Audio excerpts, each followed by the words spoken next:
Olá, você está na TV Oficina, eu sou Daniel Abdala e esse é mais um Oficina News, que leva para você os principais assuntos da semana, os assuntos mais falados, a atualidade em geral.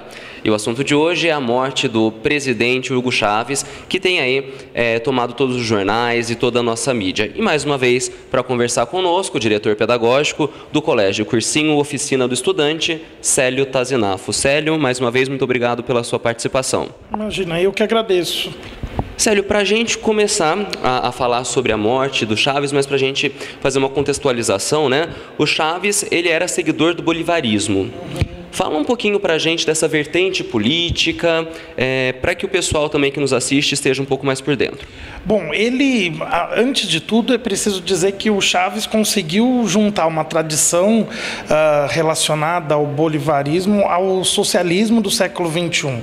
Né? Ele se transformou numa das principais lideranças da América Latina, em grande parte por ter se apropriado da figura do Simão Bolívar como ninguém fez recentemente.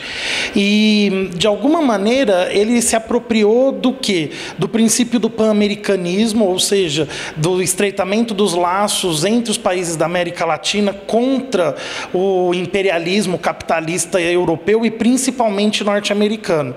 Então, em linhas gerais, o que a gente tem do discurso do Chávez é uma tentativa de juntar os países da América Latina a partir de interesses comuns e a partir de um projeto comum de erradicação da pobreza, de melhor distribuição de renda e ressignificando assim a figura do Bolívar no século XXI.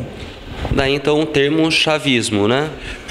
O termo chavismo está relacionado a essa prática do socialismo no século XXI, né? O autor espanhol que forjou a expressão socialismo no século XXI era um dos principais interlocutores do Chávez.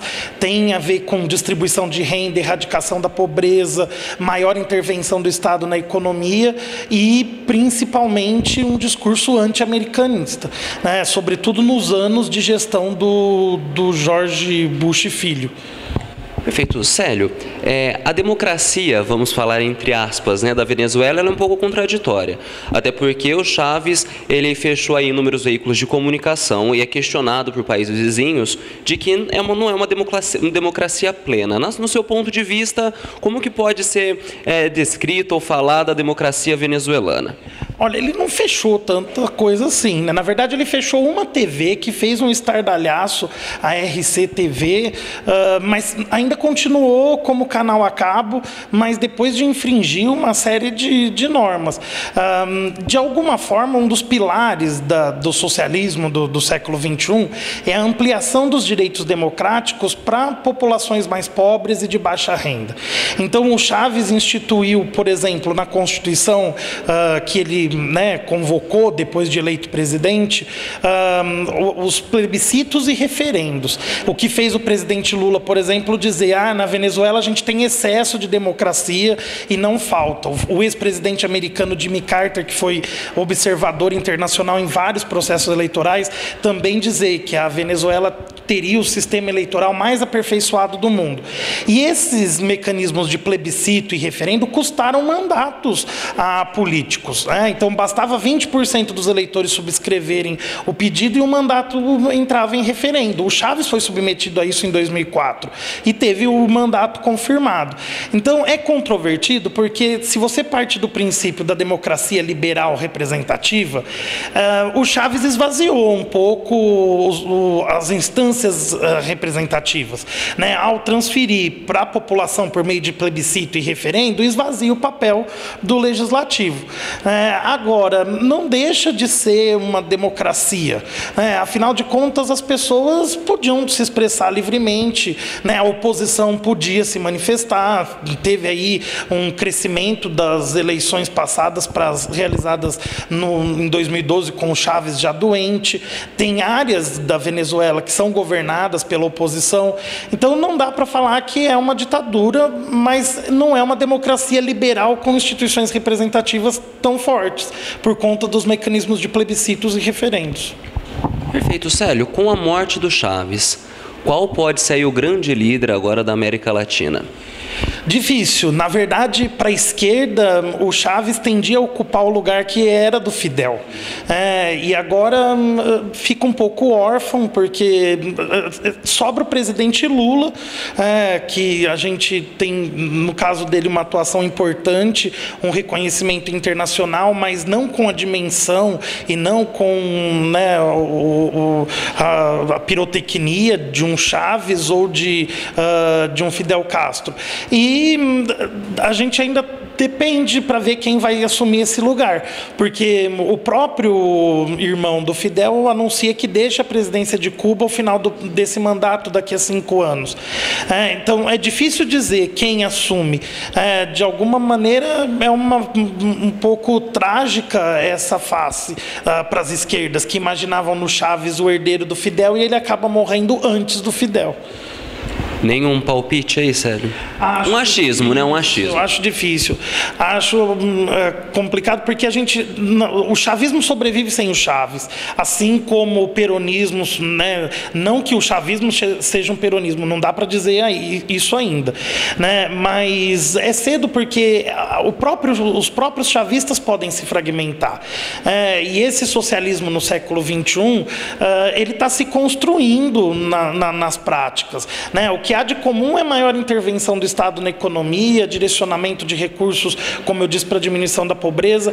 Agora, uma liderança que encampe carisma e, ao mesmo tempo, uma ideologia, ou, vamos dizer, a construção e reconstrução de uma memória histórica permanentemente, é difícil apontar. Célio, horas antes de ser anunciada a morte do presidente Chávez, o vice-presidente Nicolás Maduro anunciou que por trás da doença do Chávez poderia ter influências norte-americanas. Logo depois, ele já desmentiu, inclusive o presidente Obama se solidarizou aos venezuelanos e disse estar disposto a diálogos com Venezuela. Como você acha que vai ficar agora essa relação Estados Unidos e Venezuela? Eu acho que continua tensa se os chavistas continuarem no poder, como tudo indica que continuem. As oposições já questionam o direito do Maduro de concorrer à presidência, porque pela Constituição em vigor, o vice não poderia se candidatar à presidência. E ele está no cargo, estava no cargo de vice até a morte do Chávez. Então vão questionar, a gente tem dificuldade ainda para saber quem vai ser o nome. Com certeza é ele, mas se vai unir os chavistas de forma integral, não sabemos. Mas as relações com os Estados Unidos vão continuar na base do morde e assopra, porque faz parte desse discurso um nacionalismo. O fato do Chávez voltar para morrer na Venezuela, porque ele estava em Cuba há meses. Quando foi desenganado, a impressão que eu tenho lendo, quando foi desenganado, ele volta para a Venezuela, 2 semanas depois morre. É de um simbolismo e de um nacionalismo extremo.